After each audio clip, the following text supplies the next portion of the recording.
Guys, I sure command you today, Raid Shadow Legends. Welcome to the video, guys. Send us some love, some positive vibes your way, especially if you need it out there today. Oh man, my local theaters are all showing like old school holiday classic movies.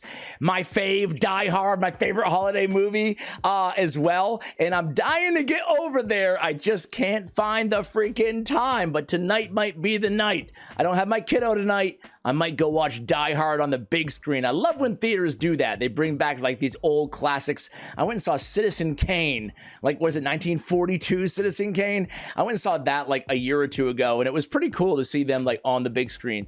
Anyway, I don't know why I'm starting with that. I was just looking at showtimes before I hit record, and I'm just sharing my life with you guys.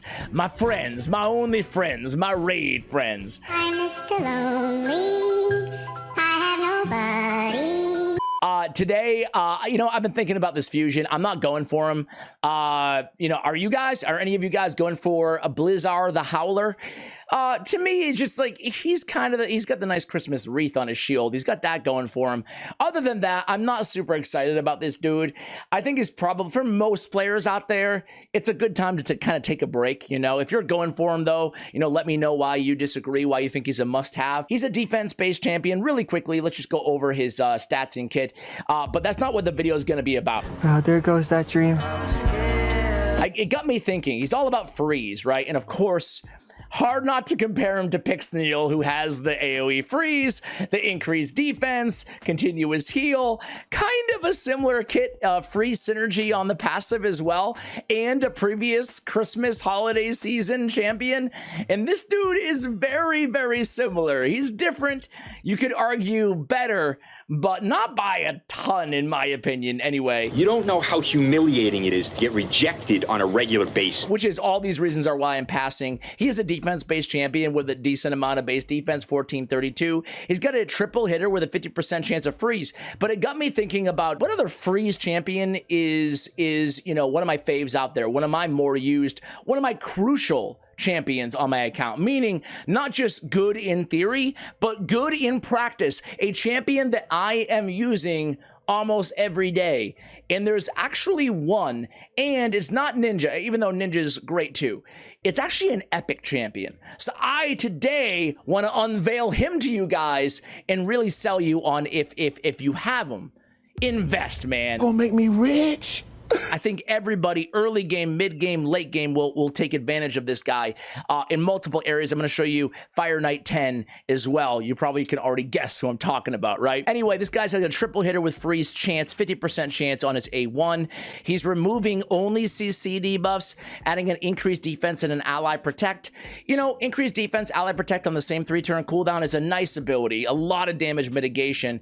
But, you know, there's a lot of those legendaries out there in the game now. Versatile the Grim, Tyrant, Ixlamore, to name a couple off the top of the dome.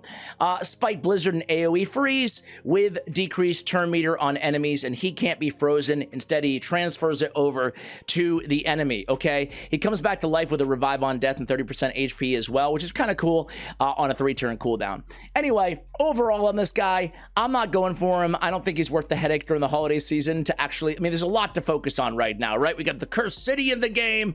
We get Dark Fae rotation on Doom Tower, so I hope you're all using your Dark Fae keys. There's just a lot, right? Faction wars, getting my glyphs and all that stuff. I'm not gonna go for a fusion on top of all that stuff. Plus, I'm playing a lot of Watcher of Realms too, so you know, trying to you know, juggle my time the best I can.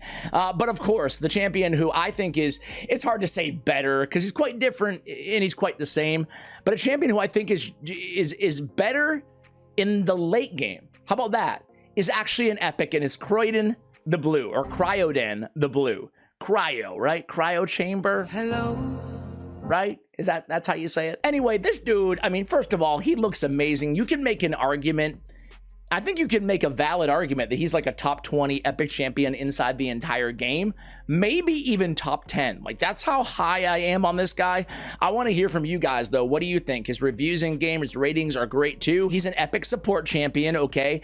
He has a triple hitter, and he's got a 35% chance of freeze on the A1, so a bit lower, but obvious Fire Knight hard synergy. But where he makes up for it here, or where he lacks here compared to the fusion, he makes up for it on a double hitter with each hit having a 65% chance of freeze on a 3-turn cooldown, man.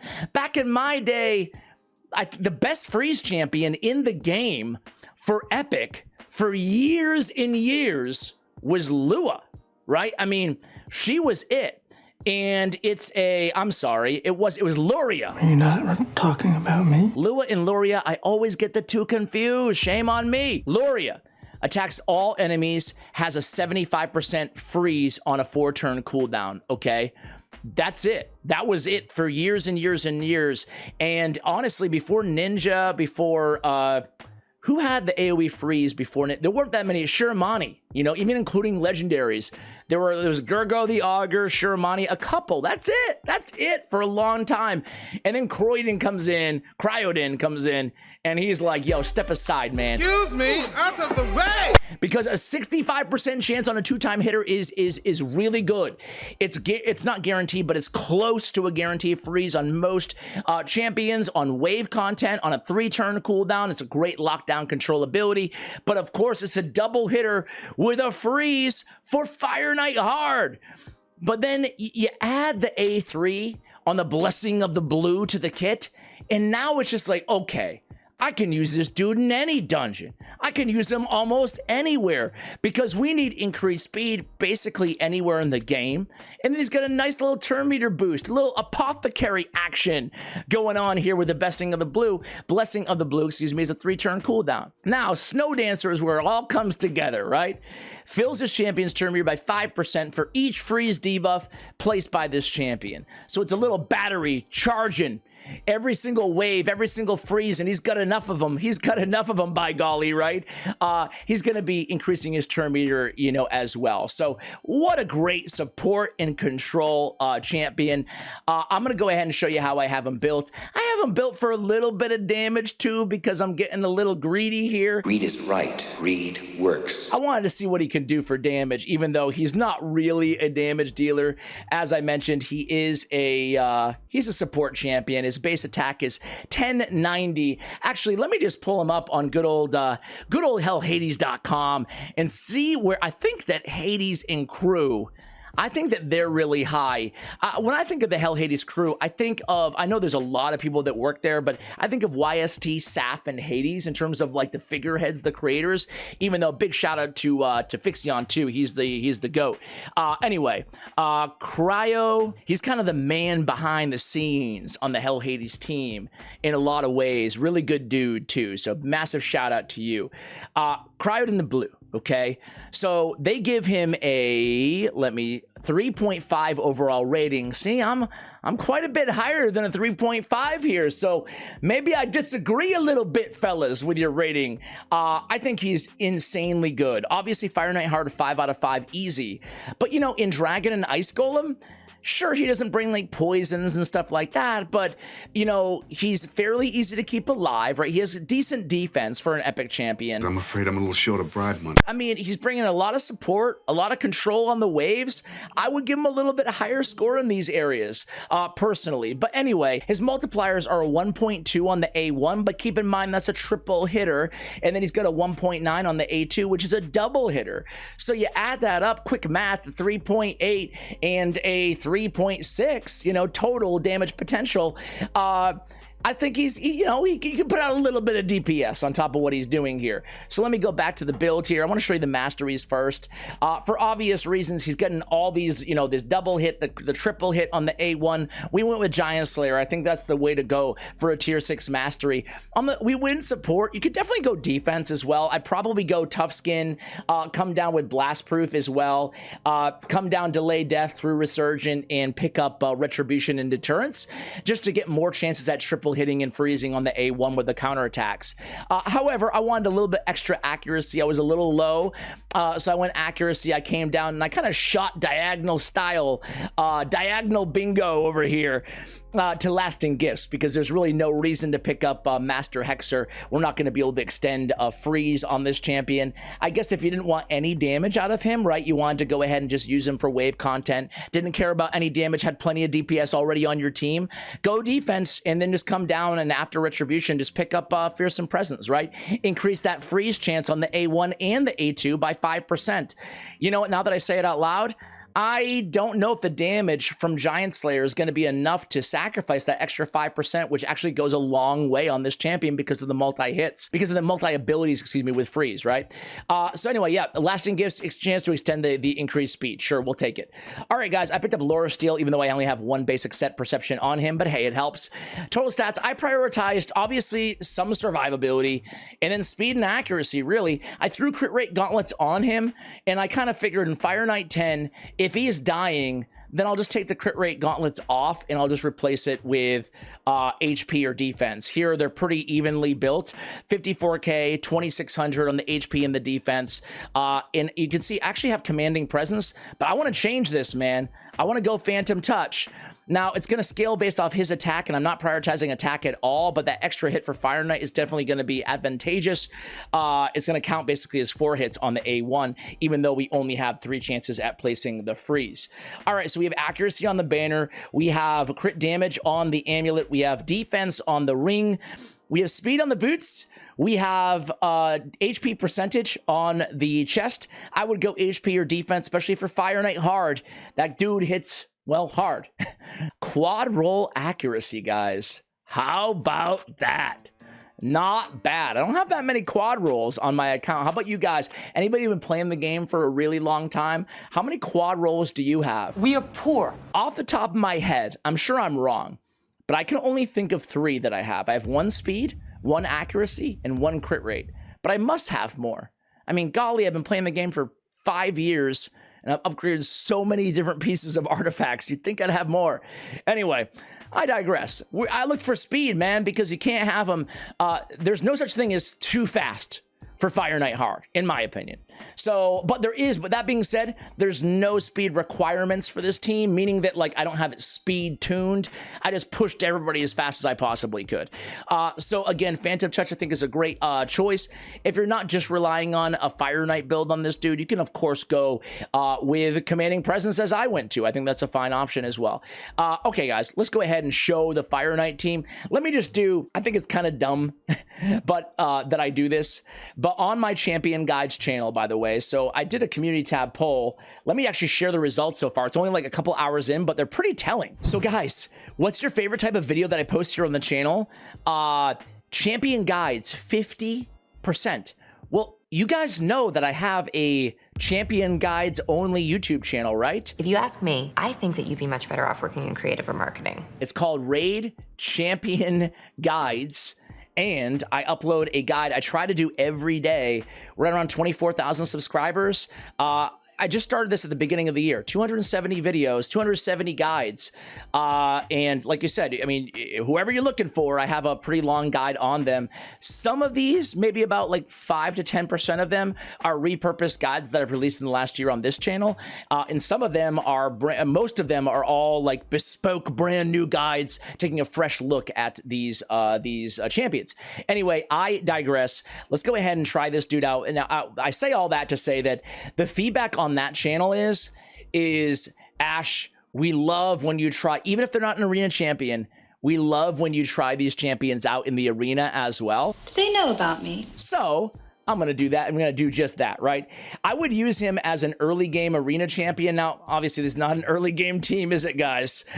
No big deal. We got 2 mythicals on the squad, but I would use him as a turn meter booster, right? I would use him in the same way as an apothecary, but with more control and less heals, right?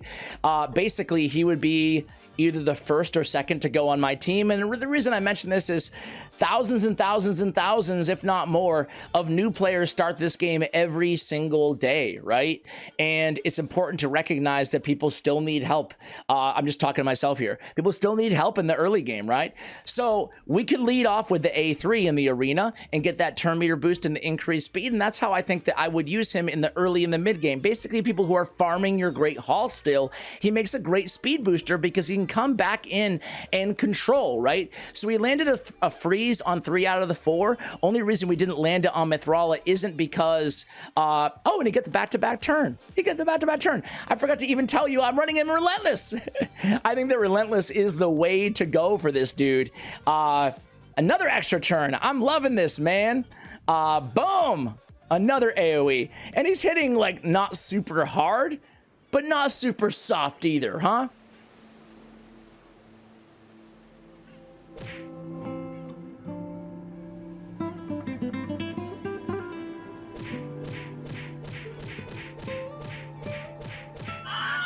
What did I do to deserve this? And not bad for crit rate on the gauntlets. But yeah, Relentless is the way to build this dude, man. I mean, getting that extra turn, even if it's the A1 ability on him, it's incredibly advantageous, right? I mean, that's something that, you know, you can freeze the Fire Knight again, AKA, for those of you who don't know, freezing on Fire Knight hard actually acts as a turn meter decreaser, right? So a little bit of control there. So his damage is certainly nothing to write home about.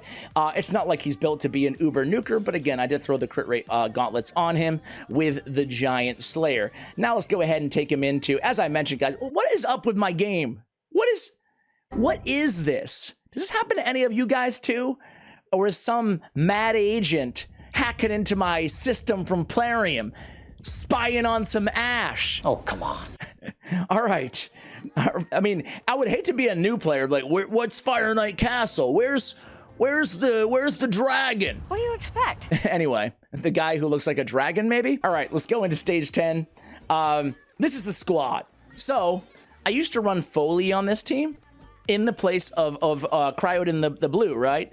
But I actually like Criodan a little bit more. Now, the run is not quite as fast because with Criodan, we're really relying on Tomb Lord's poisons and a little bit of Cold Heart to be our main damage dealers for the waves. But the waves, honestly, they slow this run down a lot. Foley did help a bit in that regard, but it's not that much slower without Foley. What it is, though, it's 100% win rate. The reason I took Foley out, by the way, Foley Empower +4, Fully Awakened Foley is who I took out for an epic. Why? Foley, of course, was faster, but it wasn't 100% win rate. I was losing a few matches. I would wake up to a few matches lost when I was on auto or whatever. And it got me thinking, okay, I don't want to lose any. I don't want to lose any matches. I'm just throwing away energy. I'm going to be sleeping anyway when I auto run this level. What do I care if it's a minute slower? I don't care, you know? So all that being said, and you can see that like he's basically locked down freeze. We're going to be super, super fine in terms of dying here on these waves. Not that we were anyway. With Foley, we weren't dying on the waves. We were dying at the Fire Knight sometimes because we lacked that extra control. Foley's great because he's got the multi-hitters galore. Great champion, you know? Love him. But he doesn't have that control vis-a-vis the freeze. Anyway, guys, let me come back to you when we actually get to the Fire Knight here, because this round takes a little bit. I actually have Valkyries. Well, I was going to say I have her A2 shut off. Oh, I do. You know what I do? A little trick for you guys. I'm sure you already do this, a lot of you guys. It's not next level, but again, for any newer viewers out there, when you go into your team setup, in a situation like this, I have Valkyrie, so I don't want her to use her shield and counterattack, her A2 ability. I don't want her to use it on this wave because I need it fresh and off cooldown for the actual Fire Knight wave, right? But I'll still have her open with this ability on the second wave, right? So I'll open and then I won't use. That's the instructions on the team setup.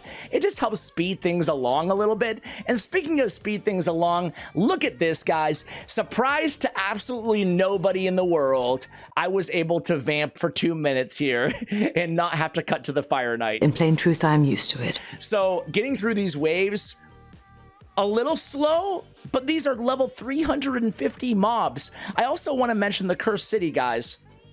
Cursed City, a champion like Criodan the Blue, provided, you know, that he meets the criteria for wherever you're facing. He's amazing control. Amazing control, great for everywhere, you know? Anyway, here we go. This is the team. This is how things work here, right? I have Cold Heart, by the way. I have 2 Cold Hearts built on my account. I know some of you guys have 3 or 4. You tell me in the comments. I have 2. One, which is the one that you're looking at right now, is not built for damage. I mean, she is. She's got, you know, like crit rate on the gauntlets or something like that. But she's built to be super fast and tanky, which is tough on Cold Heart because we have to withstand the monster that is level 10 hard Fire Knight, which you're seeing right now. So you'll see Criodan, or maybe you didn't see him. See that shot right there, guys?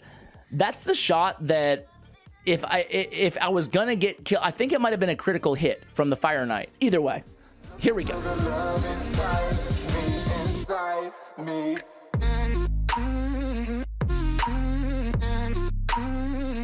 I want you to see that turn meter. You can't use, obviously, a champion like Allure against or any turn meter manipulator. You have to rely on the freeze. The freeze. That's why like a champion like Yakarl is really good there.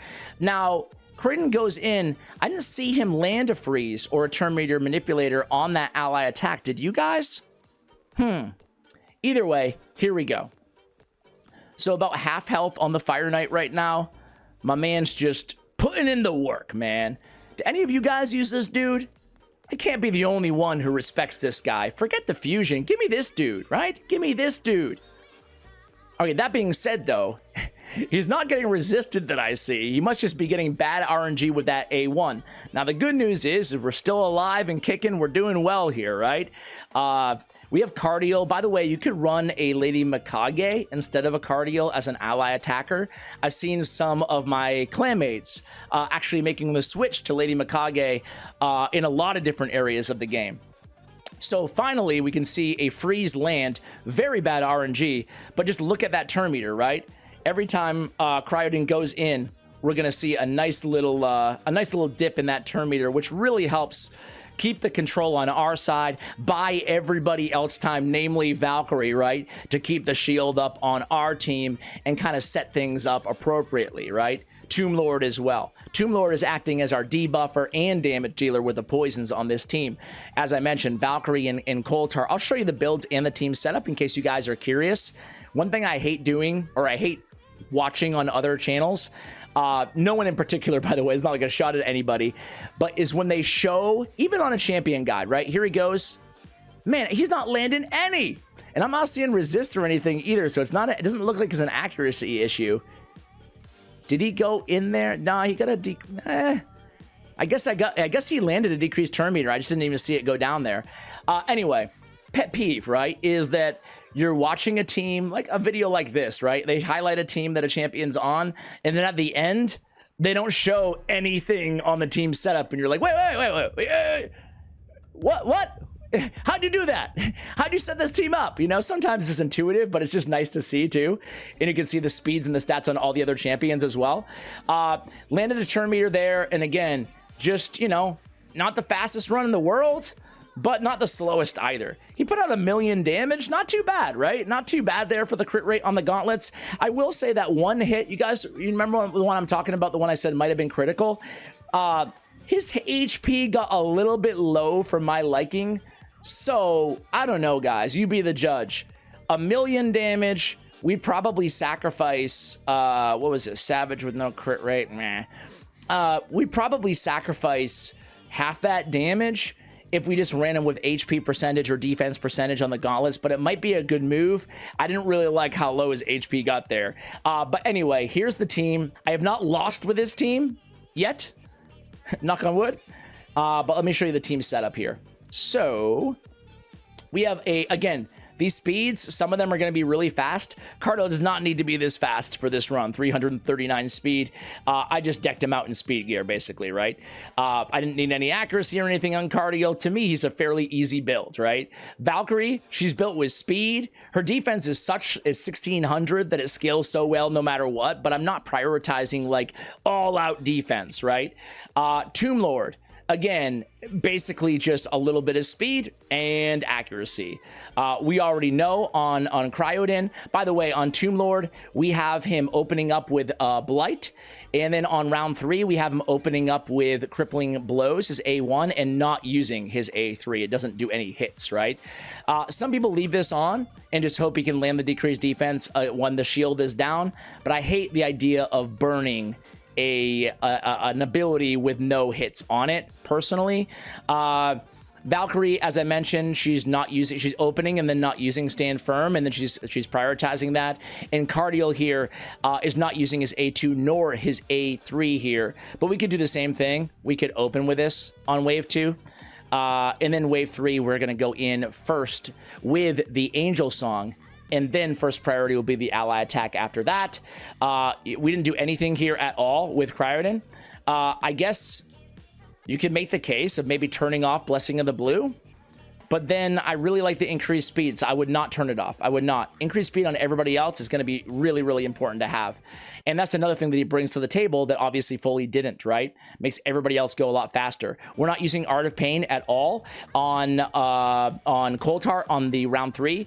We are just using the A1 for the heal reduction. That's why she's so important. You'll see Coulthart, she's built very fast and kind of tanky with not a lot of crit rate and crit damage compared to what you're used to seeing on a Coulthart, okay?